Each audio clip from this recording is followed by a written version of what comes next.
வணக்கம் ஃப்ரெண்ட்ஸ். இந்த வீடியோவில் என்ன பார்க்க போகிறோம் அப்படின்னு பார்த்தீங்கன்னா, இந்த ஆர்சிசிபி பற்றி தான் பார்க்க போகிறோம். இந்த ஆர்சிசிபியில் அப்படி என்னப்பா இருக்குது, எல்லாமே தெரிஞ்சது தானே. இதில் நீ என்ன புதுசாக சொல்ல வரீங்க அப்படின்னு நினச்சிங்கன்னா, இந்த ஆர்சிசிபியில் வந்து எனக்கு தெரிஞ்ச 1-2 ட்ரிக்ஸ் எல்லாம் சொல்கிறேன். ஸோ இந்த ஆர்சிசிபி வந்து எங்கெங்கே யூஸ் பண்ணலாம்னு சொல்லி இந்த வீடியோவில் ஃபுல்லாகவே சொல்லியிருக்கேன். ஸோ மறக்காமல் வீடியோ ஸ்கிப் பண்ணாமல் பாருங்கள். அப்போ தான் இந்த வீடியோவில் நான் என்ன சொல்ல வரேன்னு உங்களுக்கு ஃபுல்லாக புரியும்னு நினைக்கிறேன். ஃபஸ்ட்டு ஸ்டெப் இந்த ஆர்சிசிபி எங்கே ஃபிட் பண்ணணும் அப்படின்னு பார்த்தீங்கன்னா, நம்ம ஒரு வீடு கட்டுறோம், இல்லைனா ஒரு அப்பார்ட்மெண்ட் இல்லை காம்ப்ளெக்ஸ் அந்த மாதிரி கட்டும்போது வந்து பார்த்தீங்கன்னா, இந்த டெம்பரரி சர்வீஸ் நம்ம ஒன்று வாங்குவோம். அந்த டெம்பரரி சர்வீஸில் மறக்காமல் என்ன பண்ணணும், இந்த ஆர்சிசிபி தான் வாங்கி ஃபிட் பண்ணணும். நிறைய பேர் என்ன பண்ணுறாங்க, ஆர்சிசிபியோட ரேட் வந்து 3200 3500 இருக்குது.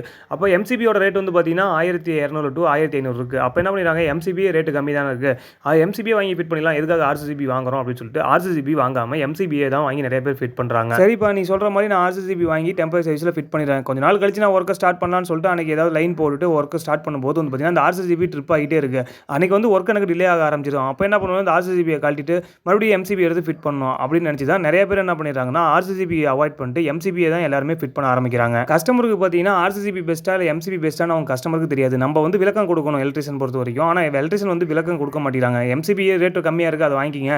ஆர்சிசிபி வந்து நம்ம ஃபைனல் அன்னைக்கு வந்து வீடு கட்டி ஃபினிஷிங் ஆகிற அன்னைக்கு வந்து பார்த்தீங்கன்னா இந்த ஆர்சிசிபி வாங்கி அன்னைக்கு ஃபிட் பண்ணிக்கலாம், இப்போ வாங்கி ஏன் வேஸ்ட் பண்ணுறீங்க அப்படின்னு சொல்லி தான் நிறைய பேர் எலக்ட்ரிஷியன் என்ன பண்ணிடுறாங்க, எம்சிபியை வாங்கி நிறைய இடத்துல ஃபிட் பண்ண ஆரம்பிச்சிடறாங்க. மேக்ஸிமம் நாங்கள் ஒர்க் பண்ணுற இடம் வந்து பார்த்தீங்கன்னா டெம்பரரி சர்வீஸாக இருந்தாலும் சரி, பர்மனன்ட் சர்வீஸாக இருந்தாலும் சரி, ஆர்சிசிபி தான் எல்லா இடத்துலையுமே நாங்கள் ஃபிட் பண்ணுவோம். சரிப்பா, இந்த டெம்பரரி சர்வீஸில் ஏன் ஆர்சிசிபி வைக்கணும், அந்த விளக்கத்தை முதல்ல கொடுப்பா அப்படின்னு நினச்சிங்கன்னா, டெம்பரரி சர்வீஸில் தான் கம்பல்சரி வந்து பார்த்தீங்கன்னா ஆர்சிசிபி இருக்கணும்.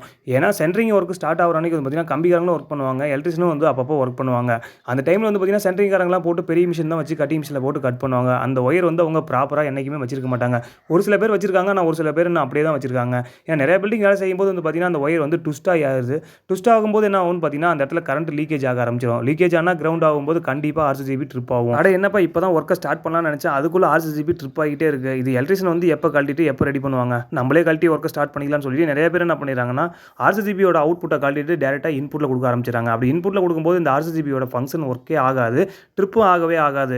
ஏற்கனவே ஒயர் வந்து லீக்கேஜில் இருக்கும்போது கிரவுண்ட் ஆகும்போது தான் ட்ரிப் ஆகும். இப்போ ஆர்சிசிபி இன்புட்லேயே கொடுக்குறதுனால என்ன ஆகும்னா அந்த லீக்கேஜ் அப்படியே லீக்கேஜ் ஆகிட்டே தான் இருக்கும், ஆனால் ட்ரிப்பு ஆகவே ஆகாது. அப்போ நம்ம ஏதாவது தெரியாதனமா அந்த இடத்துல கால் வச்சுன்னா நம்மளுடைய உயிர் சேதம் தான் அதிகமாகும். ஸோ அதனால தான் மேக்ஸிமம் டெம்பரரி சர்வீஸில் வந்து பார்த்தீங்கன்னா ஆர்சிசிபி தான் நிறைய இடத்துல ஃபிட் பண்ண சொல்கிறது. சரிப்பா, நான் புதுசாக ஒர்க்கை ஸ்டார்ட் பண்ணுற அன்றைக்கி வந்து பார்த்தீங்கன்னா அந்த ஒயரெலாம் நான் பார்த்துட்டு இருக்க முடியுமா அப்படின்னு நினைக்கிறாங்க சில பேர்.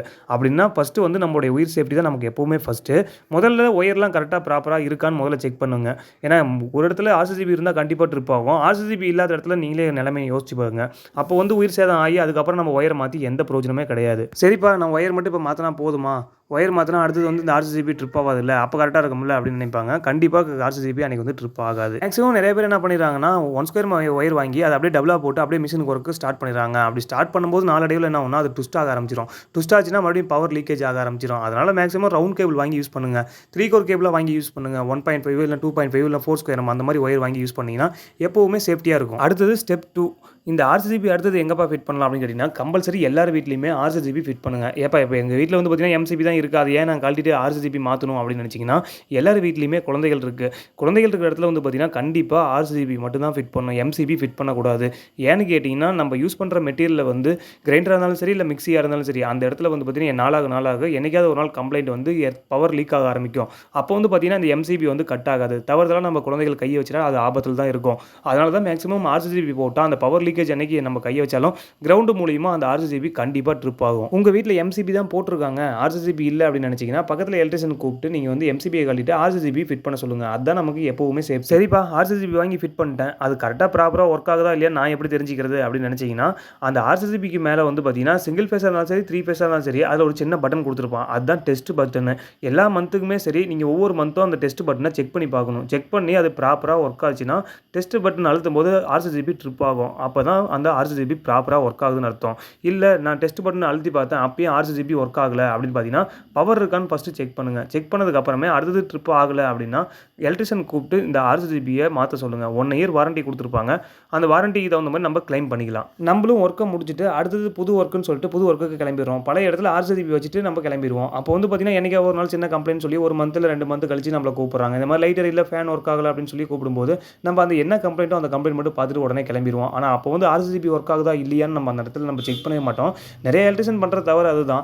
அந்த நம்ம கம்ப்ளைண்ட் ஒர்க்குன்னு போகும்போது கண்டிப்பாக இந்த 2 மந்த்ஸ் ஒரு டைம் இல்லை 3 மந்த்ஸ் ஒன் டைம் நம்ம போகிறோம்னா அந்த ஆர்சிபி கரெக்டாக ப்ராப்பராக ஒர்க் ஆகுதா அப்படின்னு நீங்களும் ஒரு டைம் செக் பண்ணி பாருங்கள். ஏன்னா கஸ்டமர் ஒரு சில டைம் ஞாபகம் வச்சிருப்பாங்க, ஒரு சில பேருக்கு அந்த டெஸ்ட் பட்டன் எதுக்குன்னே தெரியாமல் இருக்கும். அதனால் நம்ம ஒரு டைம் போகும்போது நம்ம செக் பண்ணி பார்த்தோம்னா நமக்கு இன்னும் கொஞ்சம் பெஸ்ட்டாகவும் இருக்கும். நம்மளே ஒர்க் பண்ணிட்டு இருக்கும்போது இந்த டெஸ்ட் பட்டன் செக் பண்ணி பார்க்குறோம், செக் பண்ணும்போது இந்த ஆர்சிபி ட்ரிப் ஆகலை அப்படின்னு நினச்சிங்கன்னா உடனே கஸ்டமர்கிட்ட சொல்லி இந்த ஆர்சிபி ஒர்க் ஆகலைங்க, அதனால் இந்த ஆர்சிபி வாரண்டி இருக்கும்போதே கிளைம் பண்ணிக்கலாம் அப்படின்னு சொல்லி இந்த ஆர்சிபி சேஞ்ச் பண்ண பாருங்கள். அதேமாதிரி கம்பல்சரி வந்து பார்த்தீங்கன்னா அந்த டெம்பரரி சர்வீஸில் வந்து நம்ம ஆர்சிபி கரெக்டாக ப்ராப்பராக ஒர்க் ஆகுதான்னு செக் பண்ணி ஆகணும். ஏன்னா லேபர்ஸ் வந்து பார்த்தீங்கன்னா 20-30 பேர் நம்ம ஒர்க் பண்ணிட்டு இருப்போம். அப்போ வந்து நம்ம ஆர்சிபி ஒர்க் ஆகலைன்னா அது வேஸ்ட்டு தான்.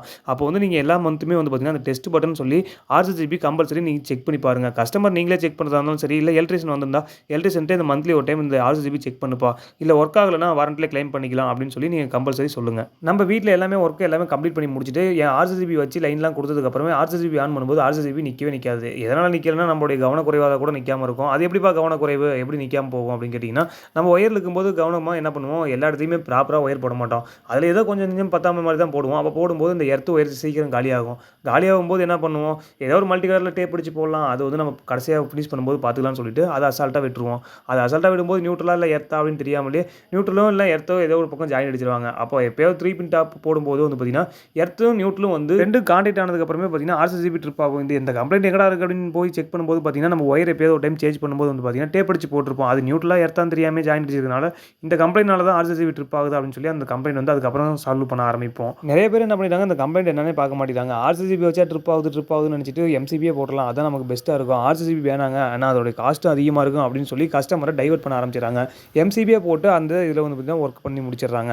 அப்படி போடும்போது எம்சிபி வந்தால் எப்போவுமே ட்ரிப் ஆகுது. ஷார்ட் சர்க்யூட் ஆனால் மட்டுமே தான் ட்ரிப் ஆகும். இந்த ஆர்சிபி போட்டோம்னா எர்த்து லீக்கேஜ் ஆனாலும் ட்ரிப் ஆகும். கண்டிப்பாக நம்ம மேலே பவர் கான்டெக்ட் ஆனாலும் கண்டிப்பாக ஆர்சிபி ட்ரிப் ஆகும். மேக்ஸிமம் எல்லார் வீட்லையுமே பார்த்தீங்கன்னா ஆர்சிபி வாங்கி யூஸ் பண்ணுங்க, அதுதான் நமக்கு எப்போவுமே சேஃப்டி. இந்த ஆர்சிபி எதனால் ட்ரிப் ஆகுதுன்னு சொல்லி இந்த வீடியோவில் நான் ஃபுல்லாகவே சொல்லியிருக்கேன். இந்த வீடியோ உங்களுக்கு பிடிச்சிருந்தா மறக்காமல் லைக் பண்ணுங்கள், ஷேர் பண்ணுங்கள், கமெண்ட் பண்ணுங்கள். நம்ம சேனலில் மறக்காமல் சப்ஸ்கிரைப் பண்ணுங்கள். அடுத்தது பார்த்தீங்கன்னா இந்த ஆர்சிபியும் எம்சிபியும் பேர் பண்ணுற வீடியோ நெக்ஸ்ட் வீடியோவில் நான் கண்டிப்பாக சொல்கிறேன். அது வரைக்கும் உங்கள் better marks life. Thank you friends.